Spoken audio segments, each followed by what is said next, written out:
Okay, great. So everyone, for this final talk today, we have JB Poline joining us from McGill University in Montreal. JB has been part of NeuroHackademy, I think, since the beginning, or just about the beginning. And he always gives very interesting talks on usually on intuitive things about statistics, but today he's going to be talking about LLMs and analytical flexibility. So go ahead, JB. All right. It's a pleasure it's not a pleasure not to be in person. I would love to be in person. This year has been a difficult one for that.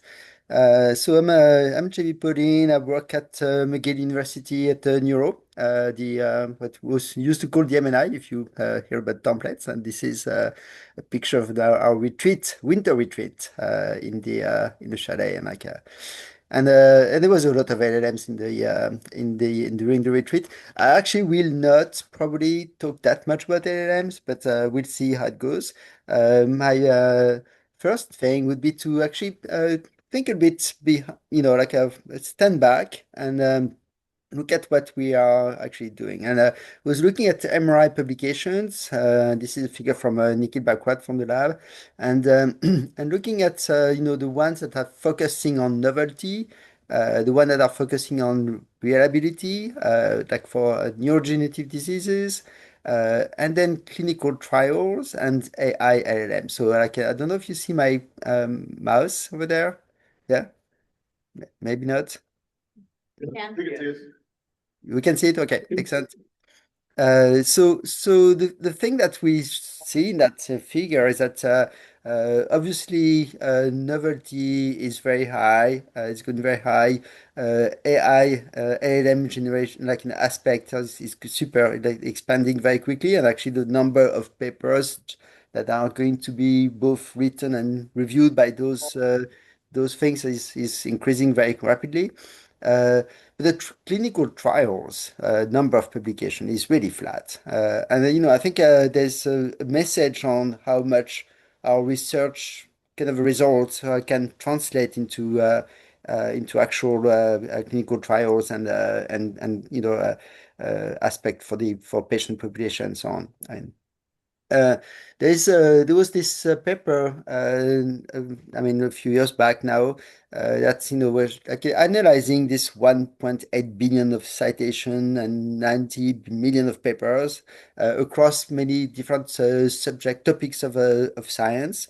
And there's obviously a deluge of papers, and you probably know why. It's probably that there's kind of the perfect storm of papers because academics absolutely need to publish, and it's also very, very easy to make a lot of money from a journal. Actually, it used to be easy. I think this competition is so hard now that it's less easy, which is a good thing.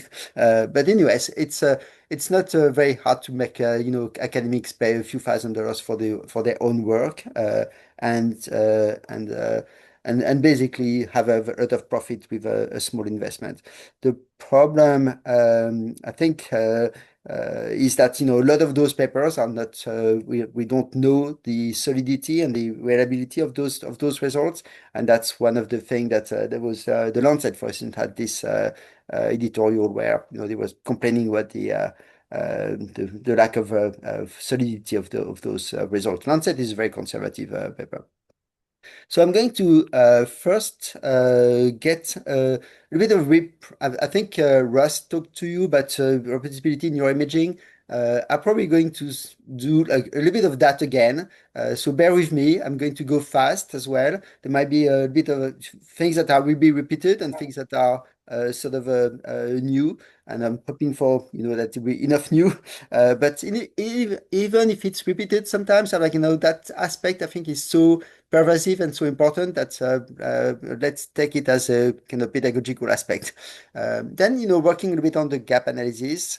And then most of my talks are going to be on neuroinformatic platform that we've developed in the lab, and some kind of thoughts on those things, and conclusion. There's going to be LLMs aspect of what can be done with LLMs in those platforms, and with like in a couple of examples. And I think we're still thinking of those things and their impact on both the global society, but our work as scientists as well. And that's it's more like so I'd be happy to have a conversation on that. It's no one has figured it out entirely, I believe. So reproducibility issues, you've heard Russ talking about that. I think one of the absolutely key paper that got published very early on is actually was a almost like theoretical paper and describing what most published research findings are false. And the argument there is really was on the side of the fact that even if a t-test or a statistical null hypothesis rejecting test is significant, the likelihood, the probability of having that result being replicated is very low in many instances, especially if you have low, sample size and other things. There's on the top of that, there's a lot of things that are, combining with this, the statistical aspect. There's a lot of, I would say, structural aspect of science, how science is done that we'll describe a little bit more. Uh, I think Russ, at least in one of those talk before, did that, presented that study again, that study. So, but just to emphasize and reinforce that message, this is a study on unipolar depression, looking at 100 experiments, and almost as many papers.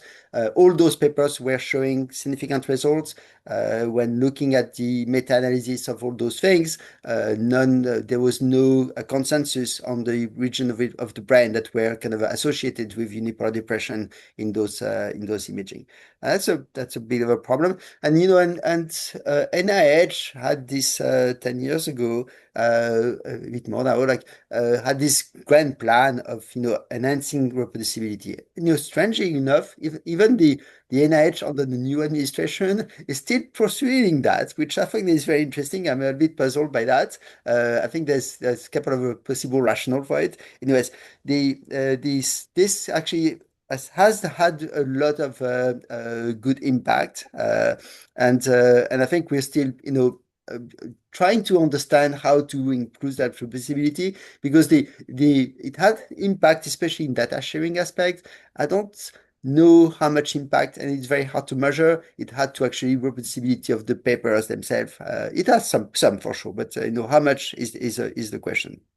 So gap analysis, you've seen that paper that's showing like the study showing that 70 lab doing the analysis of the same data, fMRI data, and looking at how much that specific contrast is correlated with the other contrast image that were generated by the other 70 labs, and this kind of the big sort of almost well correlated things. Even in that sort of square, correlation is between 0.4 and 0.8, and that's not entirely great. And when you look at the variability introduced by thresholding that, which basically is saying, hey, now threshold and decide whether there is something in that image that is, surviving the statistical, multiple comparison corrected 5%, then you find like that almost 40%, 60% yes and no on one specific contrast. So I think it's pretty dire in that sense. The same sort of thing happened in for tractography. This is an example of three tracks done with a few pipelines. Again, the same data set, 42 labs, the same, basically almost the same experiment, and pretty much the same results on tractography. So a huge variability in terms of the pipeline choice. Same thing as well with T1 processing. I don't know if you've seen that paper, probably less prominent than the other ones, but like this is showing the connectome across subjects between when when you do some processing with one pipeline versus another. So there's like ANTs and Civet and FSL and sorry, FreeSurfer, and we've done that with FSL and other things. And you see some very different structure of the like the inter-subject correlation across. Like it's basically because the correlation between the results of the structural, the volume or the cortical thickness, all those things is not great. Is absolutely not great between pipelines. And then there's this aspect of what is traditionally called dataset shift issues or population shift issues, and that's an example of that, which is basically the fact that you're going to use a one, two, two is good, like three is even better, but you're going to use a few data set to establish a result, and the question is how much that result is going to change if you were to choose other data sets, or like it's specifically prominent, of course, if you're using one data set. I mean, less prominent if that data set is very big. But basically, what that study shows is that you get a loss of predicting capacity of a learner that have learned, let's say, if someone is the smoking status of someone on the UK Biobank, for instance, and you see that how much you lose when you actually get to a subpopulation of that. Uh, that sample size problem is best emphasized or exemplified with this figure, which I can't not show. It's just I don't know if Russ showed it this year or not, but anyways, it's basically the figure that shows you that's the study on the correlation between the hippocampal volume and BDNF, the genetic variant BDNF, which will make sense that BDNF is associated with volume of structure in the brain. And that's, looking at the year of publication, that's an old figure already, and the effect size of that association. And you see that early publication, there is a small sample size here is the size of those little circles, and that is showing that there is a lot of variability for small sample size of the effect size. And then when you get bigger sample size, this effect size is going down. So that's a very classic thing. In that specific case, going down to a point where there's probably no effect at all of that association. So that's small sample size, early publication, kind of winner curse effect, and you get published because you get significant, and that's part of the problem of like a publication of only significant things. This is an example of the same type of effect with Gael Varco's work, looking at the prediction of the diagnosis for across different cohorts. And that prediction of diagnosis is getting less and less accurate as the size of the data set is bigger.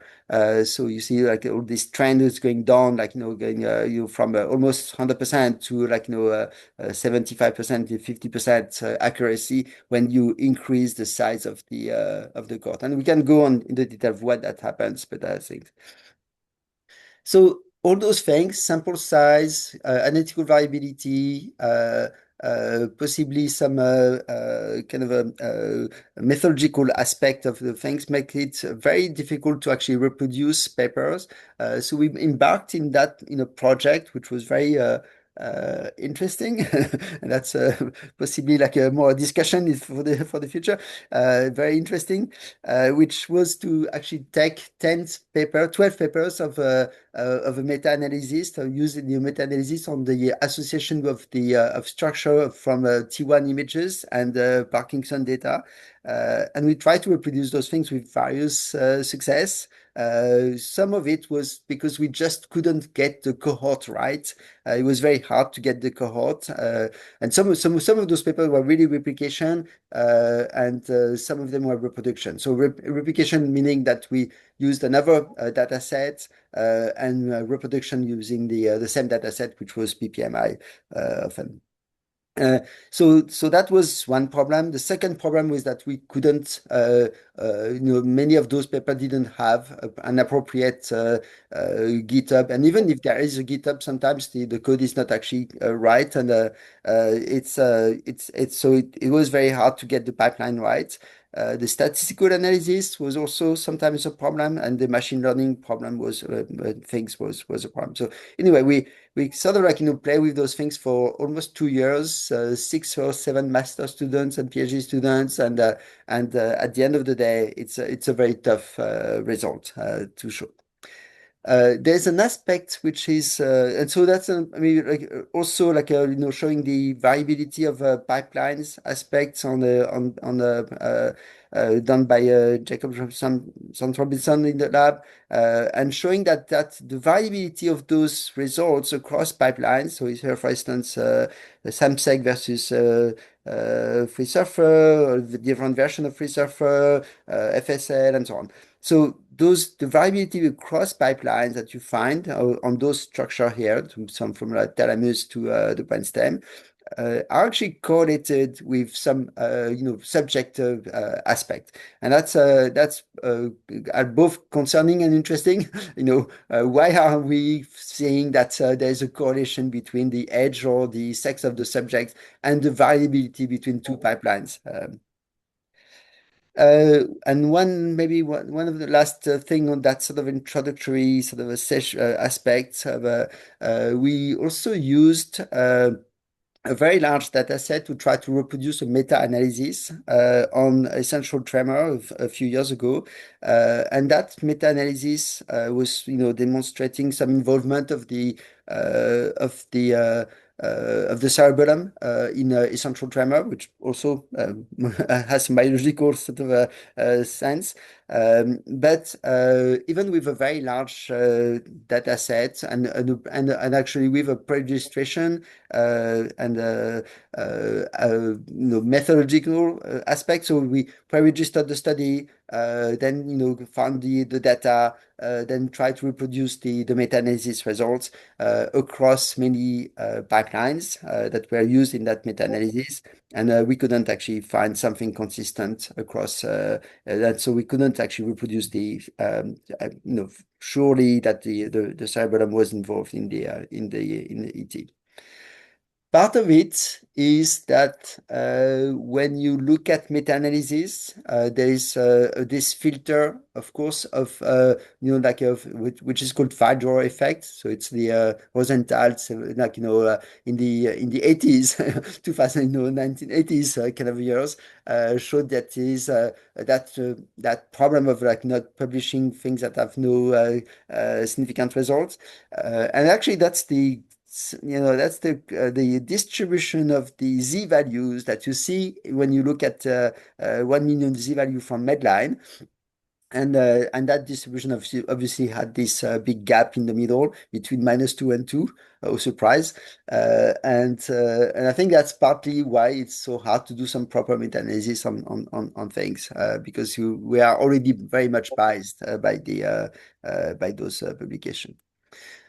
So that's a kind of a very quick introduction and like an overview of things. There will be many things more to say, but I want to go into some possible answers with looking at how do we solidify things at least on some aspect of our studies in neuroimaging and neuroscience in general. So there's this paradigm shift as well that we've seen a little bit of from the small data to big data.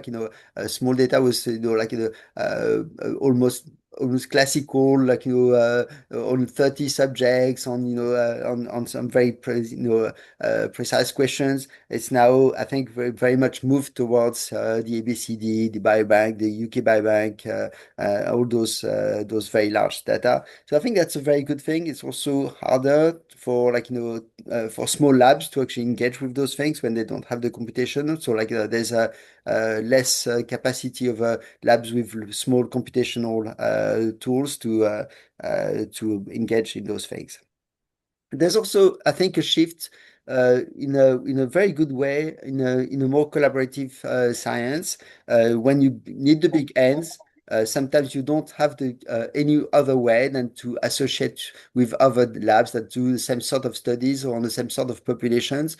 But no one has enough power to and time and means to get thousands of subject scans. And so there's this very there's this push and pressure to associate with labs that do the same sort of things. It's possibly the best example of that is the Enigma, the working groups that have those kind of working groups of sites or of laboratories that are interested in the same sort of population that would get together and say, hey, if you want to work on that project, so who is interested in contributing, and then they share authorship and things.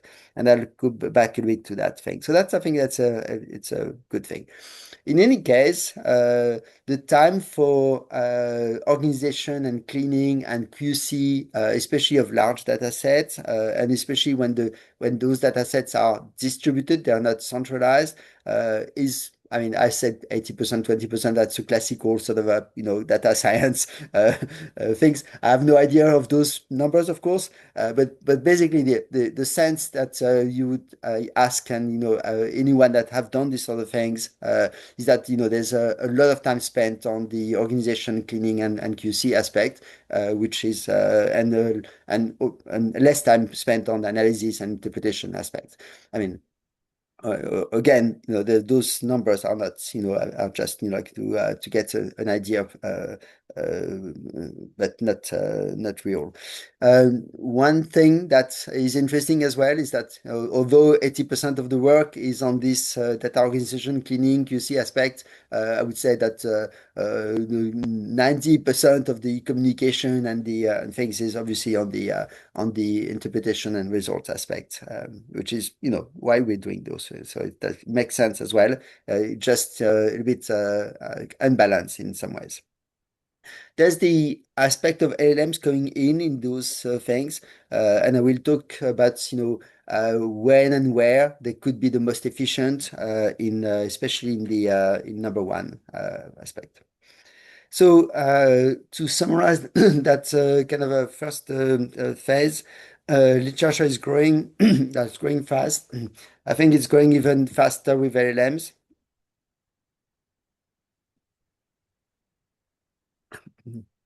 But we do have a very large number of possible papers that is impossible to decide whether they actually are robust results or not. And I think I think Roberto Toro coined the term zombie paper, because you read a paper and then you have no idea whether you can decide whether that paper is dead or alive, meaning solid or not, because there's no way to replicate or redo that paper. It takes too much time. There's no time for that. Uh, so how replicable? So analytical variability is one of the big problems. Sample size, data set shift, silo data sets is one of the things that I would like to try to work and solve for that. And the I would say difficult and non-efficient reuse of big data sometimes. There's also the fact that there's a huge, huge amount of what is called dark data. Dark data is just data that you never will see. You can't see. They're just, sitting on disk of centers that can't, put that outside because either for ethical or legal reasons, but also possibly for kind of a more governance aspect. Uh, uh, so, uh, so, uh, so I think we'll have to think of open science as not only the public data sharing aspect, especially for clinical data sets, and that's something that I would like to talk about. So let me now switch to the neuroinformatics platform. Uh, oh, sorry, have actually changed my. Can you? Yeah. Uh, right. Very thin. Okay. Okay. Yeah, Is that back? that looks good. Yeah. Okay. All right. Okay. Neuroinformatic platforms. Let me uh, give a little bit of some thoughts on that. I think when we're talking about platforms, there is obviously the implementation of the good practice, software development practice, something that you will learn at the NeuroHackademy and experience. Uh, there is the aspect which is a little bit less clear and less seen by folks when they choose something, which is the sustainability aspect. How much the tool that you're using is going to be sustained or in the future. There's also, I think, something that is not often seen, unless you're just using a tool and you don't want to kind of participate or contribute, the governance of how that thing is governed, the development of it is governed, and who decides what kind of new features or new what are the bugs that need to be really corrected and all those things. I think that's also an aspect that is less, scrutinized, and I think needs to be. And I would like to point to the BIDS governance, for instance, the way the BIDS ecosystem is governing those things is, I think, really is a good example of something going done right, or at least without avoiding much of the biggest pitfall of that problem.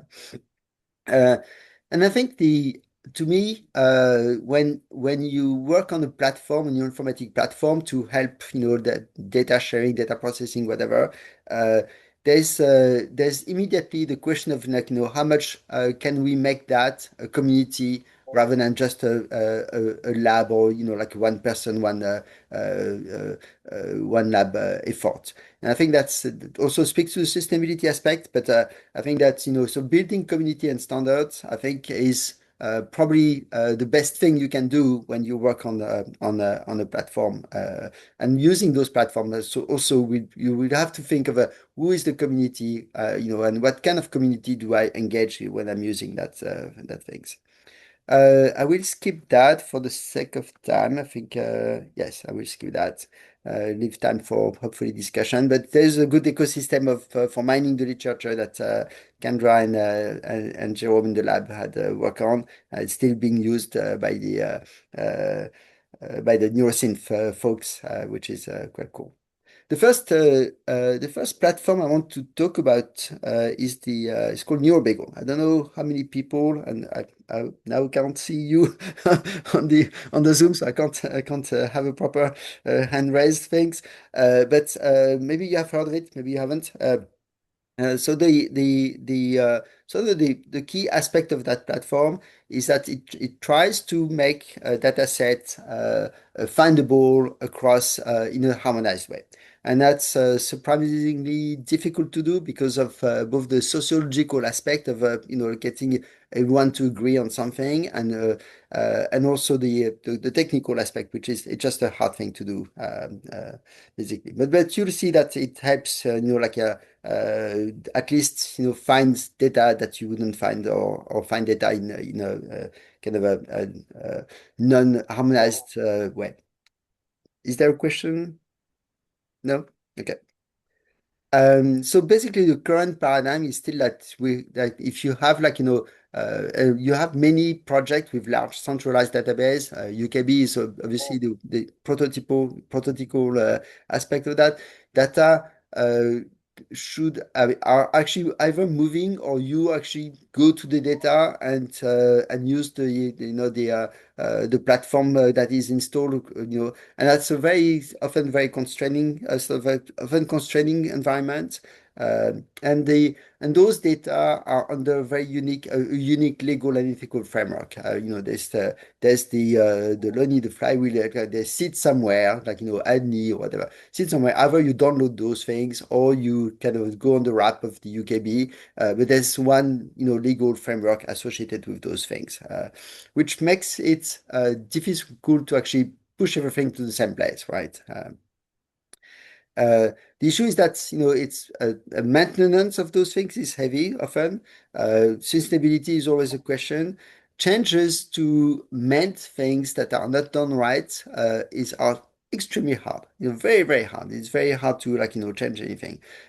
Computation and interoperability is also one of the big problems. You unless it's open neuro and it's in bits, and unless you have in the bits ecosystem, those all those things will have their own way of organizing, and the best ones would have something that is bids like, and you have script too, but they are not. That's not always the case. So they're hard to reuse, basically. The shift that we would like to push is to make those things distributed. So the data stay local, and there's a lot of aspect that is good with that, especially adopting a legal and ethical framework that might be different across institutions or even countries or even labs. That is that thing. If it can work, it has to be based on standards, and I think that's also one of the things. It will generally reduce the bias, because if you have one big study like UKB, well, it's the population of the UK at some stage, and yes, the UK has several population in it, but basically you don't have the same sort of things that you can go analyze in Asia and in Africa, in North South America, whatever. So I think that's aspect of making data sets much more kind of diverse across the globe is one of the motivation for that things. Infrastructures in general, uh, they're difficult. This is my German friend Michael Hanko was very happy that I took that example, which is basically that they are noticed when they don't work. That's the train station in Stuttgart. They notice that they don't work because when they work, it's the routine, and you don't actually notice. Wi-Fi, you will notice that Wi-Fi when it doesn't work. That's okay. And they're very, intertwined with our daily life and work. And when built, again, they're super hard to change. Very, very hard to change. Once you've built an infrastructure, a road or whatever, they're also often a very non-competitive space in a way. They want to, you have those tracks. Are you actually going to, create a new one, if those exist already? Yeah.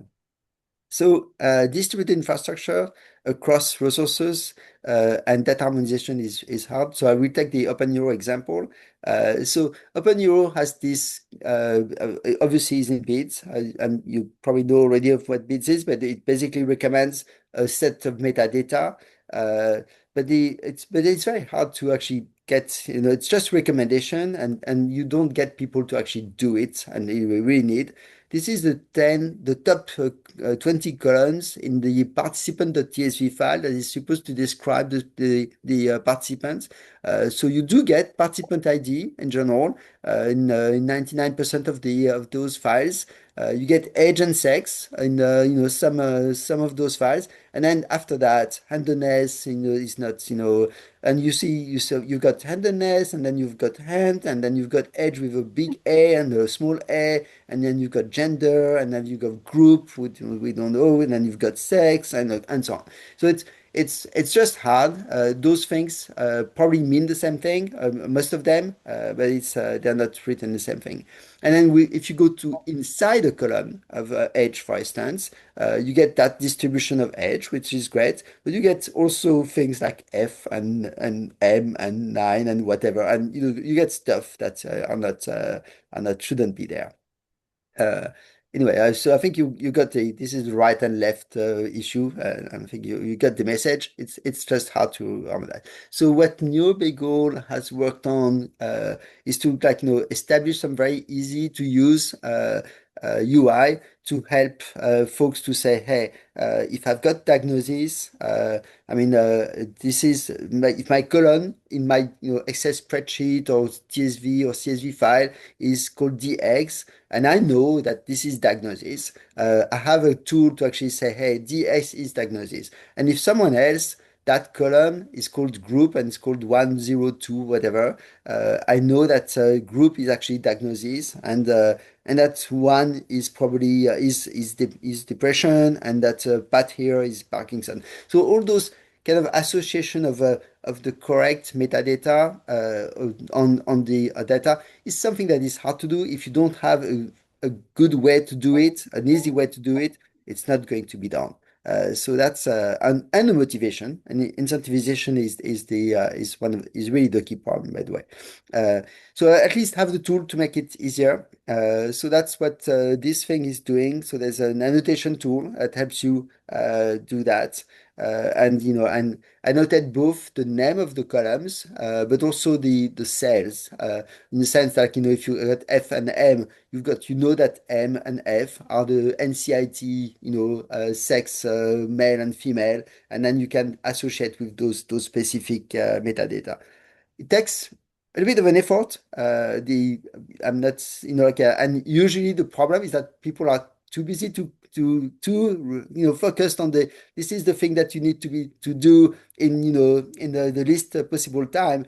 Don't spend time to annotate properly your data because that's lost time in some ways. So I think what I'm advocating is it's a bit of a slower science that is more kind of reusable and generalizable for others as well. And then from there, there's capacity because you have those harmonized metadata. There's capacity to look at to actually get a query across those to create first of all to create little metadata store. So those are little graph stores, and then launch a query across those things. So if you go on query.neurobeagle.org, I don't know if I have time to actually do a proper demo. I think it'd be nice if I can.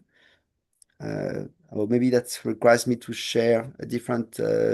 Let me continue and see if we have time at the end. I'll show you, or you can play with it while you are listening to the talk. You can go on query.neurobeagle.org and play with it. I think you'll see possibly some results. Don't ask a too specific query because you'll get very few results, but on the result as well. But you'll get something, I'm sure. And so it connects, so NeuroBeagle connects some harmonized data set representation with via those little knowledge graph.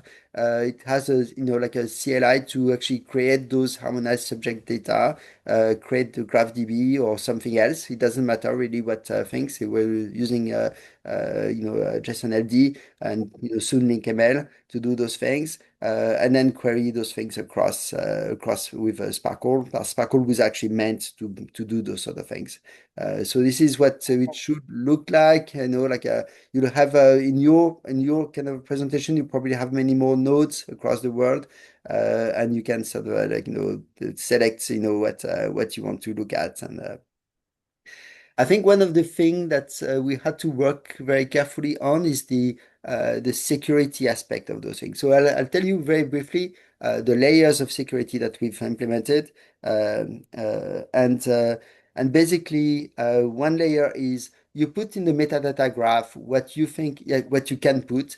That metadata graph, that metadata store is possibly outside of your data networks. So if you are a hospital, you can actually put that metadata somewhere on the cloud if those metadata are not that sensitive. And then the query itself can be tuned to respond by yes, no, or the number of subjects, or number of subjects only if those number of subjects is greater than five, or all the whole metadata. So I think that's the there's a set of things that can be done to make to fit the ethical and legal framework of a study.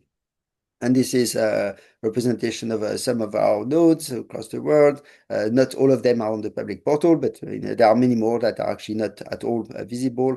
And this is OpenNeuro actually using that those harmonized metadata to do the search. So if you go on OpenNeuro, look at MRI, you can search through NeuroBagel and you'll get harmonized data, a different set of data that there's a number of use cases. I just want to point. I mean, those figures are a bit too small to see, really. But let me just describe quickly. This is the Enigma PD. This is federated learning. I will go back to it.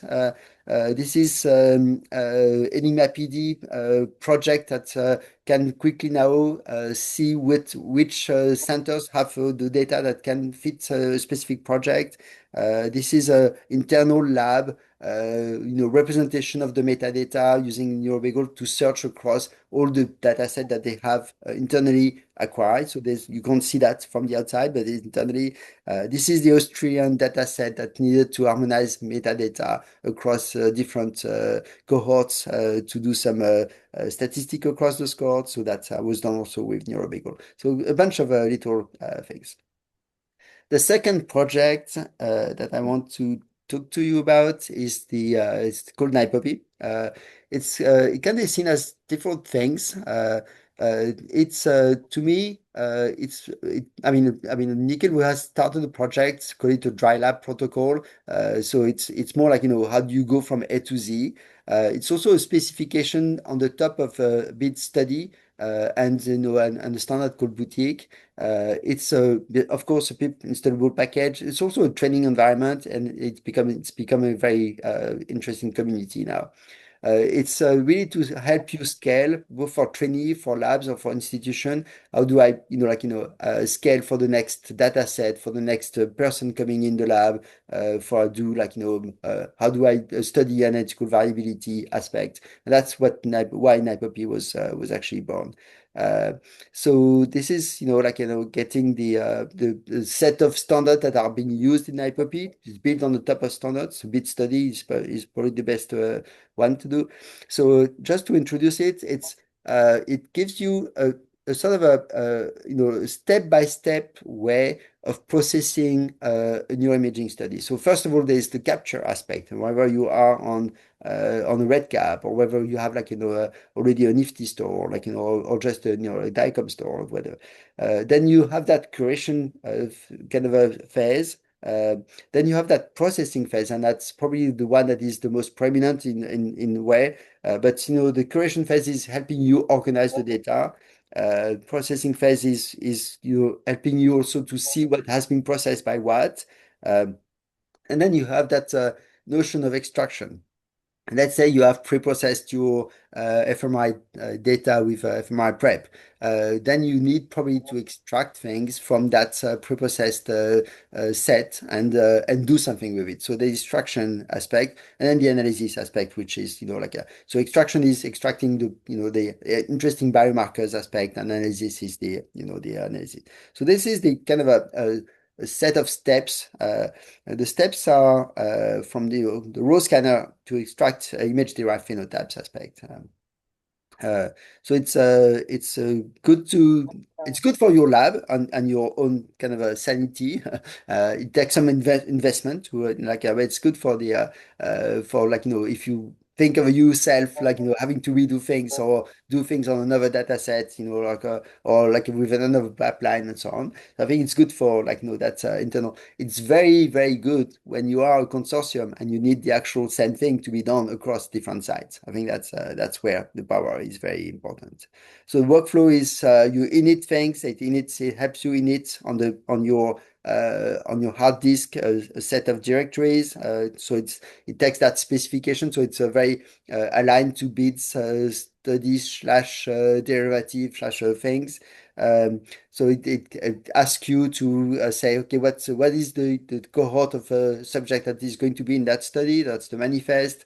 Then it helps you reorganize for the bidzification aspect. So it helps you to do the bidzification. NIPOP is entirely agnostic to what tool you're going to use for bidzification. So that's really on the top of the tool. So it could be UDConf, could be EasyBids, it could be something else, and then what is most useful for folks usually is that it tracks, it has a little capacity to say, hey, if those files exist after you launch a processing on a subject or session, then that processing has succeeded. If not, it has failed or whatever. So it has this tracking aspect, which is super useful. And then it organizes the derivative of the processing. So this is, for instance, the status of. If you launch an IPOP status, it would say, oh, you got baseline, the session baseline, you got those images that are in bits. This is the fMRI prep that have 20 point something, fMRI prep 23 dot something. That's the number of subjects that has succeeded and so on. So I think that in itself has been very useful just to keep track of things.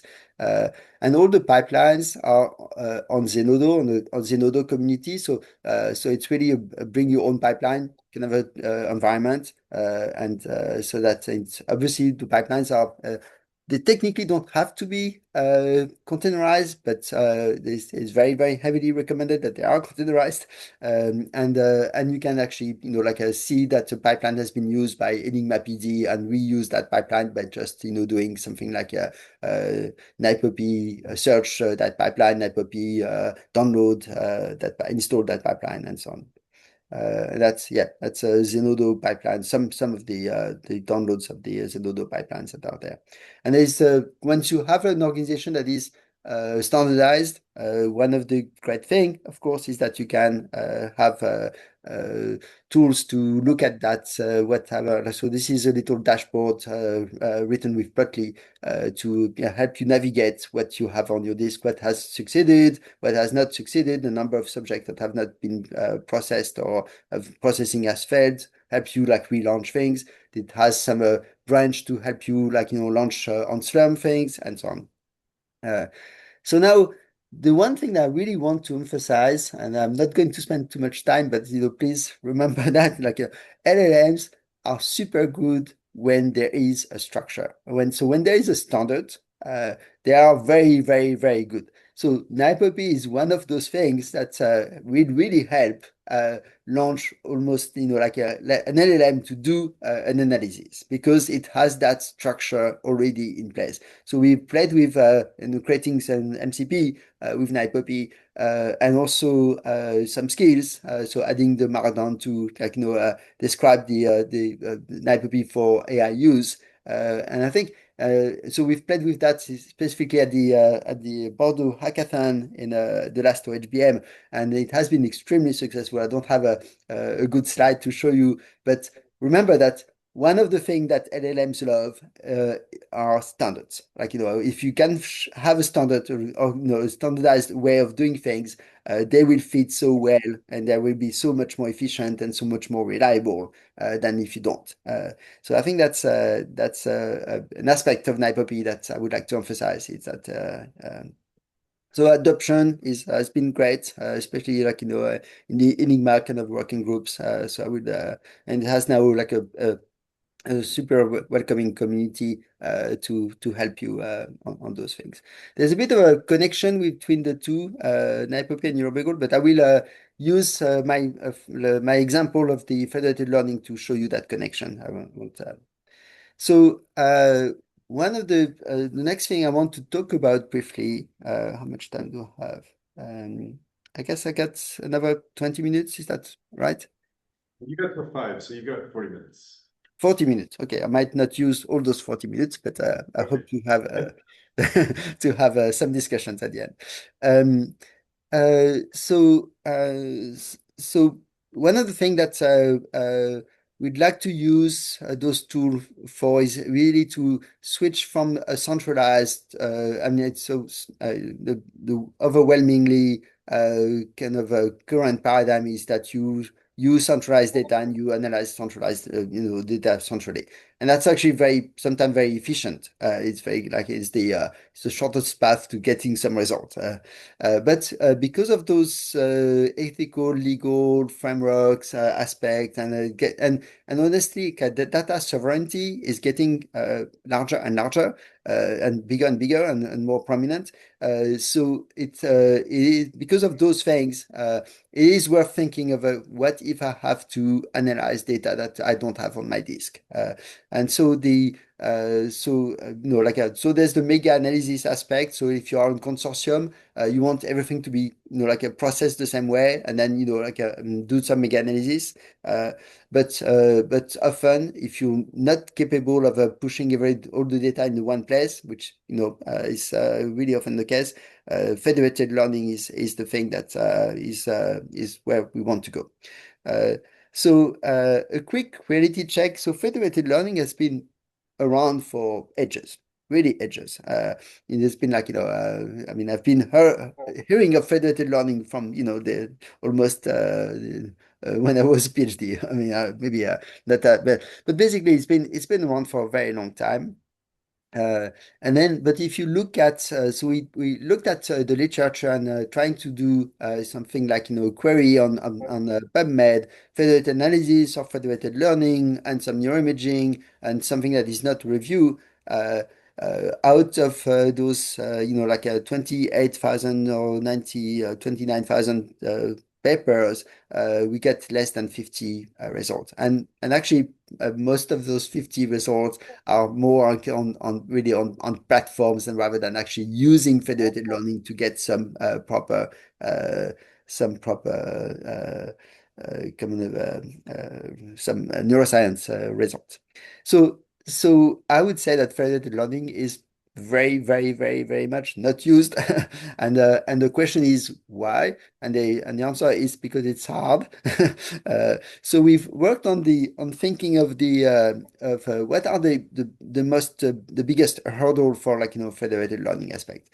So federated learning, you've got those your local sites. Actually, yeah, you get some orchestrator somewhere that and then you would try to find you learn parameters from the various data set at different sites, and then you find a way of combining those parameters in to find some results.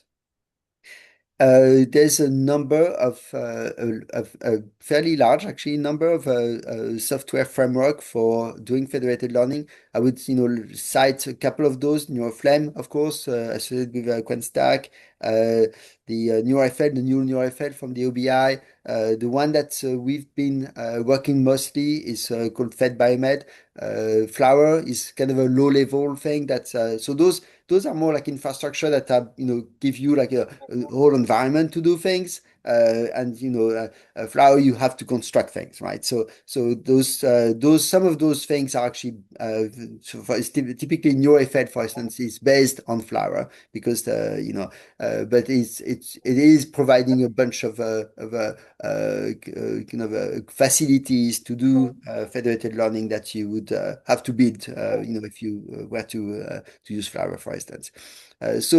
So there are a number of things that are they're not often compatible with each other, which is one thing that we're working on as well. But that's how do we make it so that there are some APIs that will make it the use of one or the other less important.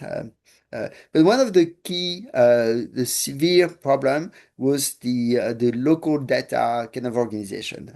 All those things assume that all sites have prepared data in a similar or identical way. So when you actually send that learner on a data set, that learner doesn't knows how things are there, right? And so organizing this kind of a homogeneity of things, or forcing people to say, hey, extract from what you've done, do things in the way that you present in the same way is tough, and that's one of the hurdles that I think is there. So, uh, So in terms of neuroimaging data preparation challenges, there is the file system organization. So where are the raw data? Where are the process data? How are the file names? So, like how do I find things that like I want to learn on? So that's one of the classical problem. The second problem is how do I know, how do I launch a processing, and how do I know that the same processing has been done on those sites? So that's a second problem. And the third problem is that we have the same problem that I was describing with NeuroBagel first, like which is you will have a TSV file and you will have like an edge column, and edge will be like with a called edge as scan or edge whatever, or edge with a small a and so on. And so you have to think of how do we get that information if you want to like have edge in the learning process. Uh, so the file system organization, we obviously want to solve with bids, like if it's neuroimaging, but that's not always enough. You also need to know where are the derivatives. So basically, bid study, or bid hypopy, or specification aspect is the thing that helps us, know that what is on the file system. So that's both for phenotypic and imaging studies. So you know where the phenotypic data are, you know where the imaging data are, the derived, what's a process that has been run on those things, and so on. The second challenge is that homogenization of data processing. How do we ensure that the same processing is done at each site with the same parameters? How do we launch pipelines in different environments? Whether you kind of locally you're using Aptena or Docker or some Singularity, whatever. So that's a second challenge, and that's getting consistent derivative with identical pipeline. So that's the thing that NiPoP is also providing with the Zenodo store, where you can actually say, hey, this is the pipeline, this is the parameters, and so on.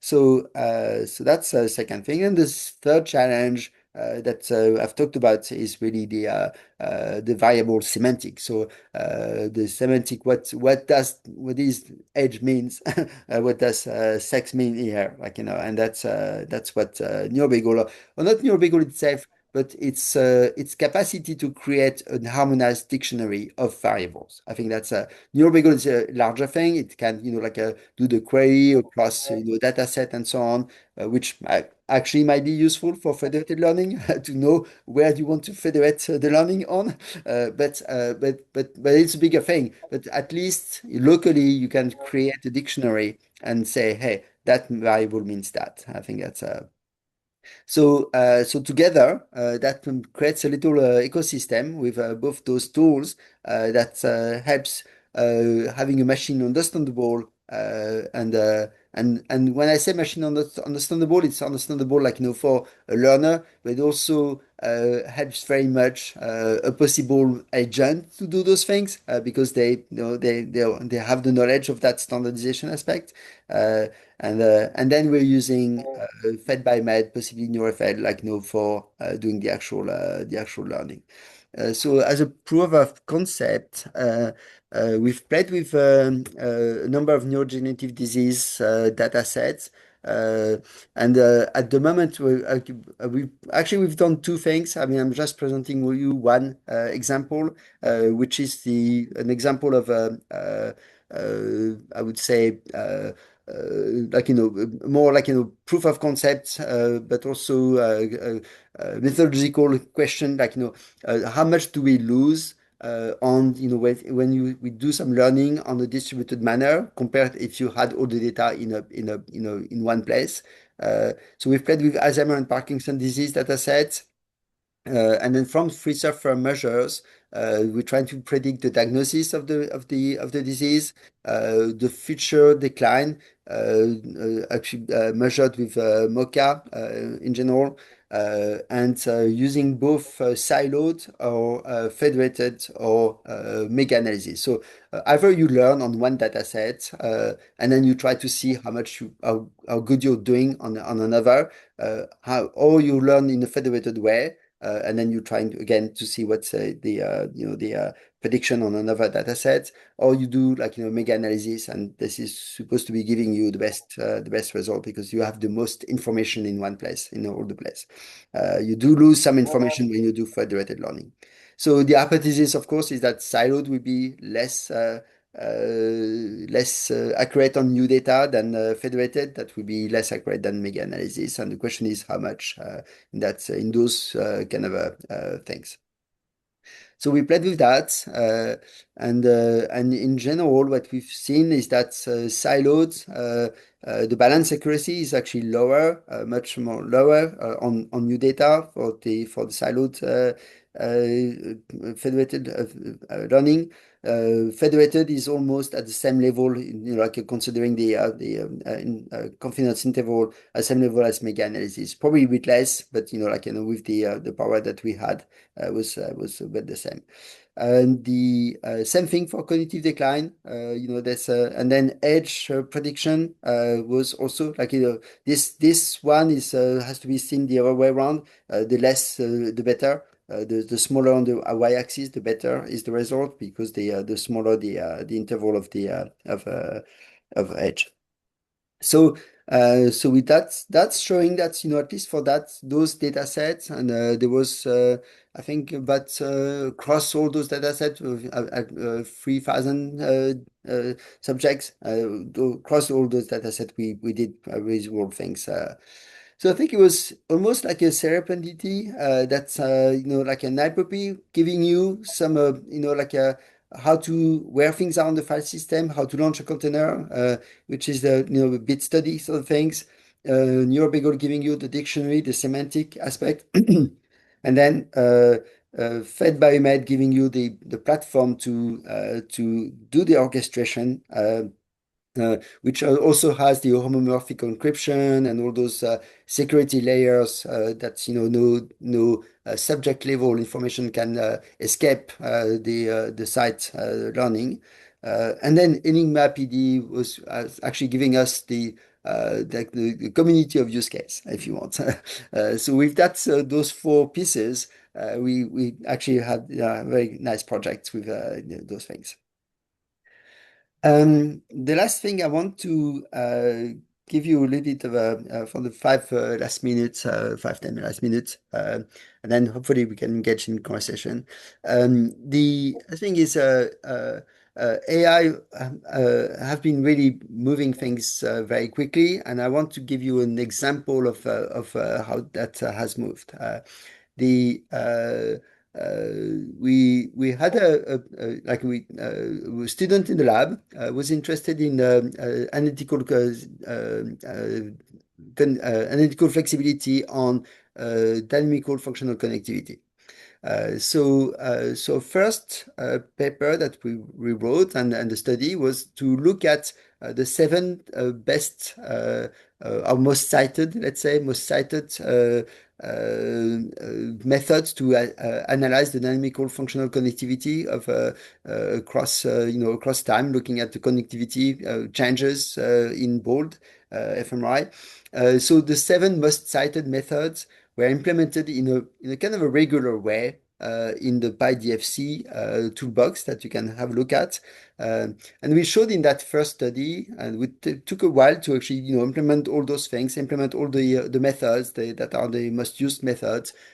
Some of them are kind of state-based with some of them are window-based, sliding window-based and on those things. So, but the implementation, what I want to emphasize is the implementation in PyDFC was done in a kind of a regular way, in a kind of organized with classes that are the same classes that are and so on. And we show in that first paper, you can have a look on the web, that's the analytical flexibility that we found across those seven pipelines was actually about the same as the biological variability that we found across time on the same subjects or across subjects. So basically, the same amount of variance is found across methods than across the things that you are interested in the things. So that was the first layer of things, and it was a good study and an interesting one. Uh, the second layer was I was thinking, okay, wait, now it's not only enough to show which ones, okay, that that we find very different results with those methods. We also absolutely need to find a way of validating those things.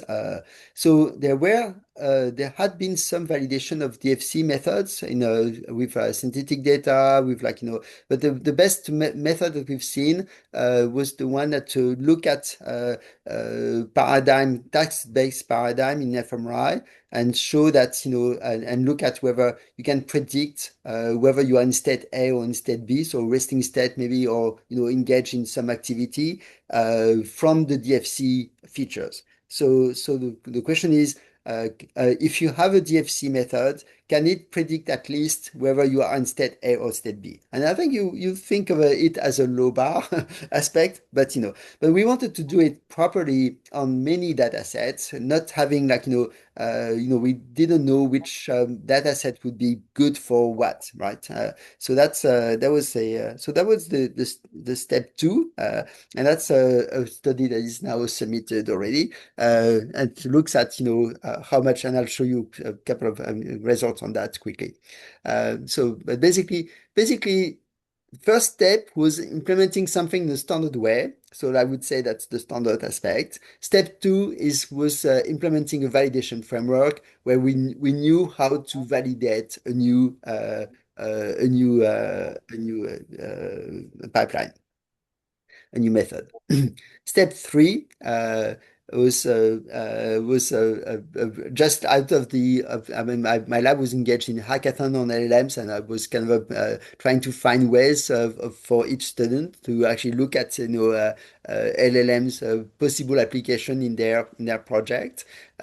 So step three was that Mohammed took an LLM, actually Codex in this instance, and asked the LLM to generate new methods that were not published, or from ways of computing connectivity that are not specifically, for instance, in the neuroimaging world, or not even in the biological work. It could be physics paper that express how to estimate connectivity in some ways, and so on. And so it generated 30 method in no time, because that's it's like the time it took to take a prompt, to make a prompt. And then the step four is that because we had that validation framework, was okay, let's take those 30 method and then evaluate those things on the framework. I'll show you a couple of maybe a couple of results. So this is the validation framework. You see, for instance, you have the task, the timing of the task. And then you put the label of task, in the using the convolution of the HRF, and you see what label of task there are there. So that those are the fMRI examples, and those are the DFC regions, so it's 100 by 100 little connectivity metrics on the Schaeffer, like a atlas, and showing the variation of the connectivity across those things. And the question is whether those little connectivity metrics here could generate features that are able to predict the task, and so on. So we took again, I think I said 20 data set, but it's actually 29 experiments of data from OpenNeuro, looking at all the data from OpenNeuro. So NeuroHackademy could be used for that, for instance. That's a good example. Or not entirely, because it doesn't have always enough information. But anyways, it's looking at the all those experiments that are task-based, and then can be used for validating DFC paper. And So it basically took 3 years of Mohammed to implement both the validation and the DFC toolbox, and that's what we show that so point 5 is random basically. So those seven methods, it's only a few actually had reasonable results on some of the data sets. So each of those star and points here are data set that experiments. So many of those are kind of a zero point 0.6 sort of a level of a prediction, whether it's a task or rest, or like whether it's A or B sort of a task. But some of them are on some experiments not too bad. They have like balance accuracy of 0.75 or something like that. But in I would say 3 weeks, we were able to actually regenerate 30 new methods and validate all those new methods in a very short time to show the to like and see that, and we saw that some of those methods are actually better. They are performing better than the original ones that have been proposed in the literature. So there's an acceleration of our capacity to do things, as long as I would say two things are kind of there. One is possibly like standardization of things, and second is validation. So those two aspects, if we are going to, and we don't have the choice, embrace LMs to do some science and to speed up science, those two aspects, I would say, are probably to me the key aspect to make sure that we do some proper science, which is like even if it's LLM generated, it's validated using a proper framework. And again, the generation worked well in that case because of the kind of standardized way that those methods were implemented. Yeah. Take-home message. I think that's an old take-home message. It's on generally on infrastructure. I would so I think again, if you're working on those things, or even if you're using those things, looking at standards and community of practices is important. I would say if you're engaging in developing those, libraries or things like being sustainable, being cheap, being like having a number of labs participating. That is the lab bus factor is important, such that you can scale, you can update, you can it's portable, portable, and so on. I would also say like some of those big infrastructure, they have a locking syndrome that is very nasty sometimes. So you kind of engage, you install something, and then you spend a lot of time to invest time in those things, and then you're stuck with those, and it's very hard to get away. So think of getting away with whatever you adopt, and I can talk about Hyper-P and your bagel in that respect. Whatever you adopt, think of it. Can I go away quickly and change it? I had this very bad experience with Gmail recently. I can tell you a bit more of that. And I was thinking, okay, I really need to be able to get out of Gmail if I need to, and that's not an easy thing to do. Transparent and distributed governance is one of the answer to those things. I think distributed infrastructure, and I'm always to cite Carol Goebel on the that she says science has to be done with incentive. And you basically have four incentives, basic incentives: love, because you love to do what you want to do, this research kind of love aspect; fame, because people like to be known for what they do; money, because that's an incentive as well; and rules, because you have to, NIH is prescribing you to do X, and you just have to do it. So those are the four things that we probably have to work with. And I think that's it for today. I was actually a bit quicker than I expected, but anyways.